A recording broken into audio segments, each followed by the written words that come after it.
वहीं बीजेपी के वरिष्ठ नेता नीरज सिंह ने कहा कि पीएम मोदी ने स्वतंत्रता दिवस पर देश की जनता से जो वादा किया था उसे पूरा कर दिया है। हमारे संवाददाता अनूप सिंह से खास बातचीत में उन्होंने और क्या कुछ कहा, देखिए। स्वतंत्रता दिवस पर देश के प्रधानमंत्री जी ने जो जनता से वादा किया वो जीएसटी रिफॉर्म को लेकर के आज पूरा कर दिया। हमारे साथ बात करने के लिए भारतीय जनता पार्टी के वरिष्ठ नेता नीरज सिंह जी हैं। आज प्रधानमंत्री जी ने स्वतंत्रता दिवस पर जो वादा किया आज पूरा कर दिया। किस तरीके से इसको जीएसटी रिवर्ट को आप देखते हैं? नेक्स्ट जेन जीएसटी रिफॉर्म निश्चित रूप से भारत के आर्थिक विकास में बहुत बड़ी एक भागीदारी करेगा और मुझे लगता है कि यह जो 2 स्लैब संशोधित किए गए हैं 28% से 18% और 12% से 5% करने का जो निर्णय लिया है, टैक्स का बर्डन कम होगा तो साथ ही साथ उपभोक्ताओं को भी सीधा लाभ है, कंजम्पशन बढ़ेगा और साथ ही साथ मध्यम वर्गीय परिवार भी जो जहां पहला निर्णय हमारा था कि 12 लाख से नीचे किसी भी इनकम टैक्स को देने की आवश्यकता नहीं थी, कॉर्पोरेट टैक्स पर भी राहत देने का काम किया है और मीडियम क्लास को भी बहुत ज़्यादा इससे सीधा लाभ पहुंचेगा।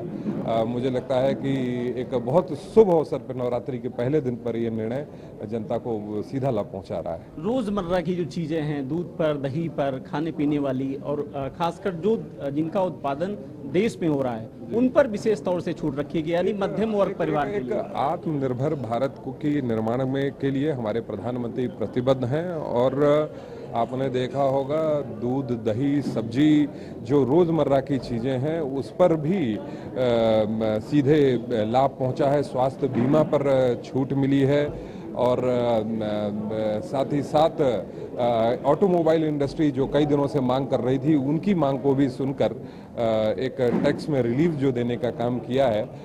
मुझे लगता है कि दिवाली से पहले ही एक बोनस देने का काम हमारे प्रधानमंत्री के माध्यम से किया गया है। दिवाली का तोहफा मानते हैं, लेकिन खासकर उन बच्चों के लिए जो कॉपी किताबें काफ़ी महंगाई थी, इसमें उस पर भी कहीं ना कहीं छूट दी गई। जी बिल्कुल, जो भी सामग्री शिक्षा जगत से जुड़ी हुई हैं उस पर देकर एक सशक्त भारत के निर्माण के लिए शिक्षा आवश्यक है और आम व्यक्ति के लिए वह शिक्षा महंगी न हो, वह भी सस्ती हो, ये प्रयास किया गया है।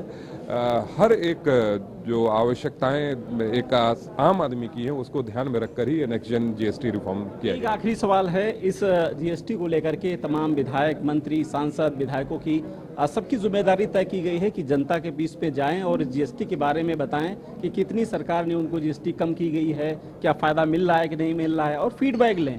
बिल्कुल, हमारे सभी सांसद, सभी चुने हुए विधायक और सभी हमारे पदाधिकारी भी जाएंगे, जनता के बीच में बताएंगे कि किस प्रकार से आम आदमी को सीधा राहत पहुंचाने वाली यह नेक्स्ट जेन जीएसटी रिफॉर्म है, जिसकी दरकार आम जनता को थी। वो 12 लाख से ज़्यादा से कम जो है उनको भी किसी प्रकार का इनकम टैक्स नहीं देना होता था। कॉर्पोरेट टैक्स में भी जहां छूट मिली तो साथ ही साथ जीएसटी रिफॉर्म ने भी सीधा लाभ पहुंचाने का काम किया है। कंजम्पशन बढ़ेगा और मुझे लगता है टैक्स में किसी प्रकार की कमी नहीं होगी, टैक्स का उसी प्रकार से जो है कलेक्शन होता रहेगा। शुक्रिया तमाम जानकारी के लिए। तो निश्चित रूप से जहां मध्यम वर्ग के लिए जीएसटी को लेकर लाभ मिलेगा, वहीं तमाम शिक्षा की बात करें, दूध दही की बात करें, इसको लेकर मध्यम वर्ग के परिवारों को लाभ मिलने वाला है। दूसरी तरफ जो उत्तर प्रदेश सरकार के जो भाजपा के मंत्री हैं, विधायक हैं, सांसद हैं, वो भी जनता के बीच में जाएंगे,